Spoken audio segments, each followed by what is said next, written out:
আসসালামু আলাইকুম বন্ধুরা, কেমন আছো? শুভ সন্ধ্যা।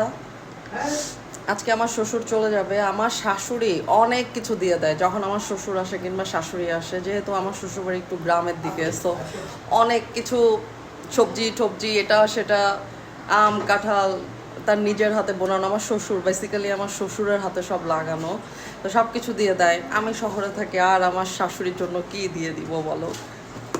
তো আমি যা যা দিচ্ছি তোমাদের সঙ্গে শেয়ার করছি। আমার শাশুড়ি মায়ের জন্য তেহেরি রান্না করেছিলাম, এক বক্স উঠিয়ে রেখেছিলাম। হালিম রান্না করেছিলাম, সেটা থেকেও রেখে দিয়েছিলাম আমার শাশুড়ি মায়ের জন্য। আমার শাশুড়ি মা ইলিশ মাছ পছন্দ করে, তো আমার ওনাকে দিয়ে একটা ইলিশ মাছ আনিয়েছি। আর হচ্ছে পরোটা বানিয়ে দিয়েছি 50টা থেকে 55টা, যেহেতু আমার শাশুড়ির একটু কষ্টই হয়ে যায় পরোটা বানাতে। তো আমার শ্বশুর পরোটা খেতে পছন্দ করে, সেজন্য আমি ঢাকা থেকে পরোটা বানিয়ে পাঠিয়ে দেই। আর এই যে যে বস্তাটা দেখতে পাচ্ছেন, এই বস্তার মধ্যে আছে পেঁয়াজ, যেটা আমার আম্মু তার বিয়াইনকে গিফট করেছে। আমাদের যেহেতু পেঁয়াজের দেশ ফরিদপুর, তো এগুলো হচ্ছে আমাদের ক্ষেতের পেঁয়াজ।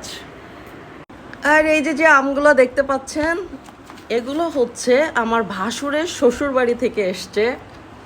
তো যেগুলো হচ্ছে কুরিয়ার করে পাঠিয়েছিল, তো এখন আমার শ্বশুর যাওয়ার সময় এগুলো নিয়ে যাবে। আমাদেরও খাওয়ার জন্য কিছু আম গিফট করেছে, এই আর কি। অনেক দূর থেকে এসছে, তো যার জন্য অনেক আমই নষ্ট হয়ে গেছে। আর এইগুলো আমার উনি বাজার থেকে নিয়ে এসছে। এই ছিল আজকের আমার শাশুড়িকে কি কি দিলাম সেগুলোর ছোট্ট একটা ভিডিও। Bye bye.